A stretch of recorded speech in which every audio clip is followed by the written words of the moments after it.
You know, in 2021, numerous sports refer to transgender athletes. They're at a high level of competition. Everything is pretty well mature and honest now. But back in the day, this case is probably one of the most controversial ones in Olympic history. This would be comparable to Carl Lewis.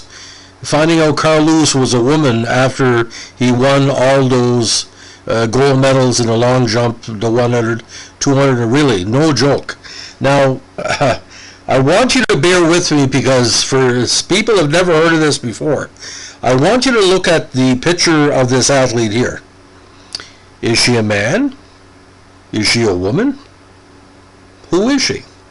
Well, Stanislawa Właszkiewicz, known as her, not say nickname, but her nom de plume, Stella Walsh, is considered one of the greatest track and field athletes of all time. She was Polish-American and became a women's Olympic champion in 100 meters.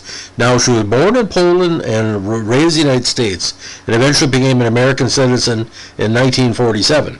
Now, she was born on April 3, 1911, in Brodnica County, Congress, Poland, which was part of the Russian Empire at the time. Her family immigrated to the States when she was 3 months old. Now, her parents, Julian and Veronica, settled in Cleveland, where her father found a job as a steel mill worker. Her family called her Stasia, a common Polish diminutive of her Christian name, which later gave birth to the American version of her name, Stella. Now, Walsh started her athletic career at South High School, a facility located in a historic Slavic village neighborhood on the east side of Cleveland. In 27, she qualified for a place on the American Olympic team, started by the Cleveland Press newspaper. However, because Walsh was not an American citizen and could not obtain citizenship under the age of 21, she could not compete. Now, the success of Alina Konopaka, a Polish athlete who won gold in the discus at the 28 Summer Olympics, inspired Walsh to join the local branch of Sokol, a Polish sports and patriotic organization active among the Polish diaspora. During the Pan-Slavic meeting of the Sokol movement in Poznan, she scored her first major international victories. She won 5 gold medals in the 60-meter, 100-meter, 200-meter, and 400-meter races, as well as a long jump. She was asked to stay in Poland and join the Polish national team, and she continued to run the American challenges and games. Now, Walsh continued to compete as an amateur while also working as a clerk in Cleveland. In the period leading up to the 1932 Los Angeles Summer Olympics, she won American national championships in a 100-yard dash in 1930, the 220-yard dash in 30 and 31, and the long jump 1930. Now, for her part in interstate athletic championships, the city of Cleveland awarded her a car. She was eventually offered American citizenship. However, just 2 days prior to take her oath of citizenship, she changed her mind and instead adopted Polish citizenship, offered her by the Polish consulate in New York. In 1930, she was chosen the most popular Polish athlete by readers of the Sports Review Daily. Now, at the 32 LA Games, she represented Poland.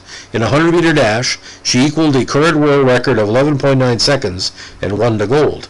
Now, on the same day, she finished 6 out of 9 in the discus throw event. Upon her return to Poland, she almost instantly became a well-known personality. She was welcomed by crowds in the port of Gdynia, and a few days later, she was awarded the Golden Cross of Merit for her achievements. She was again chosen the most popular Polish person in sports, and held that title for 3 years. Now, in the spring of 33, she appeared at the Championships of Warsaw, where she won 9 gold medals in track and field, including 80 meters hurdling, 4x200 relay, and a long jump. On September 17th, 33 in Poznan, she met 2 world records in 1 day, 7.4 seconds for the 60 meters and 11.8 seconds for the 100 meters. Her Olympic success also won her scholarship at the Warsaw Institute of Physical Education, where she met some of the most notable Polish athletes of the time. Now, at the 36th Olympics in Berlin, she attempted to defend her Olympic title for a 100-meter dash. However, the classic runner Helen Stevens of the States beat her by 0.2 a second, while Walsh won the silver medal. Ironically, Stevens was accused by a Polish newspaper reporter of being male and was forced to submit to a genital inspection, which confirmed her gender as a female. Now, here's where it gets complicated. After the Olympic Games, Walsh moved to the United States and resumed her amateur career. During and after World War II, she won American national titles in 100 meters, 43, 44, and 48, to 200 meters, 39, 40, and 42, 48 inclusive, the discus throw, 41 and 42, and a long jump from 38 to 46 inclusive, 48 and 51. In 47, she accepted American citizenship and later married aviation draftsman Harry Olson in 56.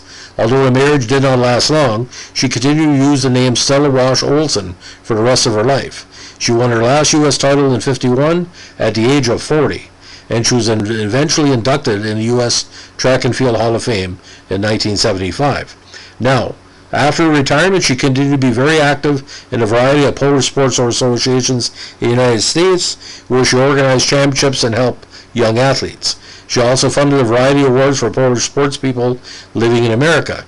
In 74, Walsh was inducted in the National Polish-American Sports Hall of Fame.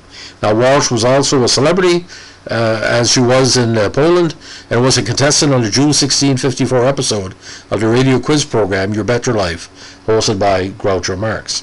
Now, here's where the controversy comes in.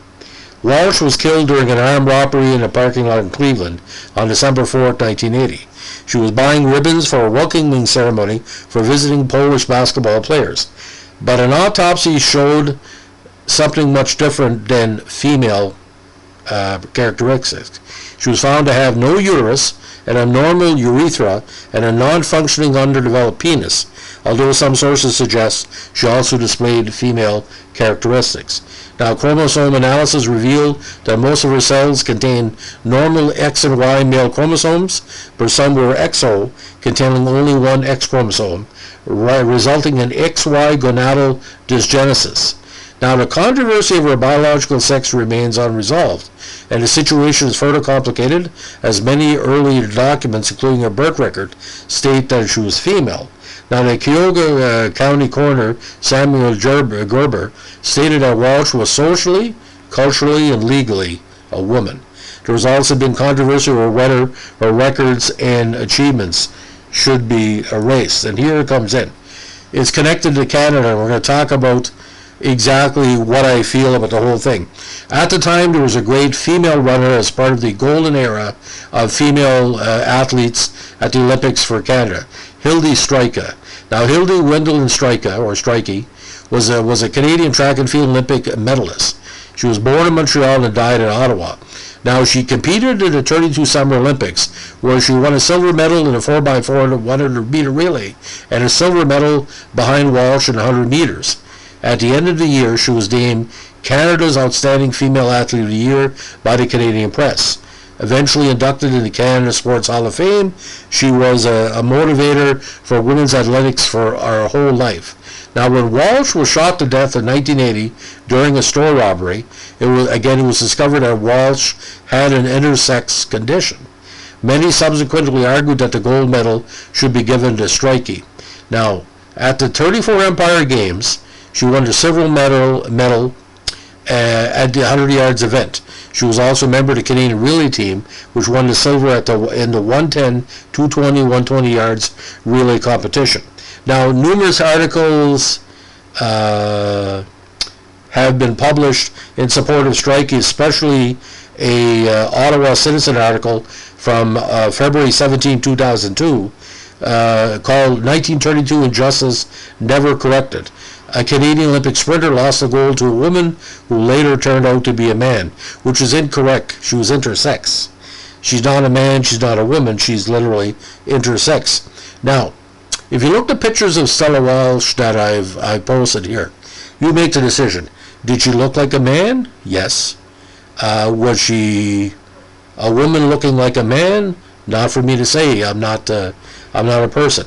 But I only know that Stella Walsh was one of the most important athletes in Polish history, one of the most important female athletes, or running as a female in the 1930s into the 1950s. She was a groundbreaking athlete. She laid the foundation for the great female athletes in track and field we have now. And I'll give an example of the respect she has. In Cleveland on Broadway Avenue, there is a city-owned rec center named after Stella Walsh. It is attached to Cleveland South High School. She is buried again at Calvary Cemetery in Cleveland, Ohio. Now, if you would ask the people from Cleveland that remember all the things she did, they're going to say taking away the medal, or that striking medal, is not going to do anything but change something. Now, it's not Stella's fault she was born that way. It's not Hilda's fault she lost to Stella. Stella was a good athlete. That was the rules at the time. Now, but the thing is, if she was intersex, who knew? Did anybody know? Did she keep it close? When she went to the shower, did she hide? Was she ever injured and she had to go to the hospital? What did she do? She kept a lot of things hid. But the thing is, privacy is important for anybody who's intersex or what you call non-binary or whatever. I'm a big supporter of people living the life they wanted to do. I don't blame her or praise her for what she did. She was just living her life. She enjoyed running. If you look at the old Nazi videotapes with kinescopes of Stella Walsh and Hilda Strikey and the great Canadian runners and the American female runners as well, Helen Stevens, that was a golden time for track and field. I read all about that growing up, and I read about that before she was found out to be intersex or intergender. So I mean, who's to say to make the final decision this? If you take away Stella's that gold medal, do you take away all the gold medals or the silver or bronze that she won and moved them up? This is not like a bunch of Russians or people doing steroids or illegal substances. This was a person, there was no classification. But on the birth certificate said she was female. And until the hormone, testing, or the genitalia testing. But in 1936, with the Stevens situation, did maybe Stella put that in the mind of some of the media or the 1936 organizers to check her out, just to take away the pressure?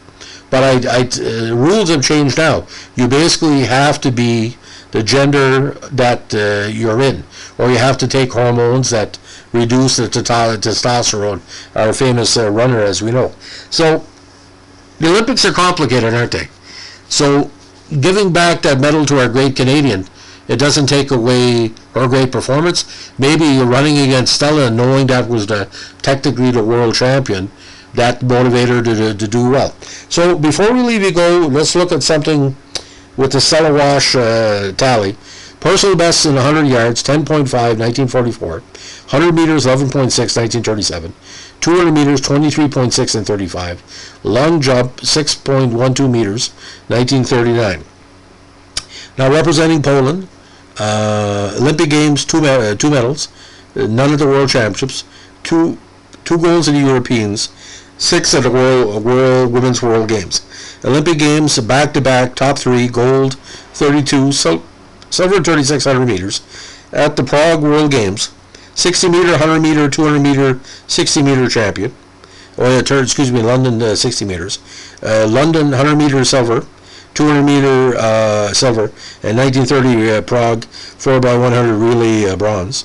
European Athletics Championship, 2 golds in pairs, 100 and 200, silver in a 4x100 relay, and silver in the long jump. So again, complicated. I'll let you make the decision. Please read as many articles as you can about Stella and Hilda, and of course the great teams for Canada, 28, 32, and 36. You look also at the male side, Philip Edwards, Jesse Owens. Great time for running between, again, 28 and 36 are high jumpers as well. Canada, the States, were extremely dominant in track and field at the time with the Brits as well. And, in 2021, there really needs to be a heavy documentary series about Stella Walsh and Hildy and the great battles that all the female athletes put together to be recognized at the Olympics. And like I said, I give all the credit to Stella's talent, and like I said, it's not for me to judge because, as our famous singer said, you're just born that way. It's the way it goes. That's Olympic history for this evening. Thanks for listening. Bye.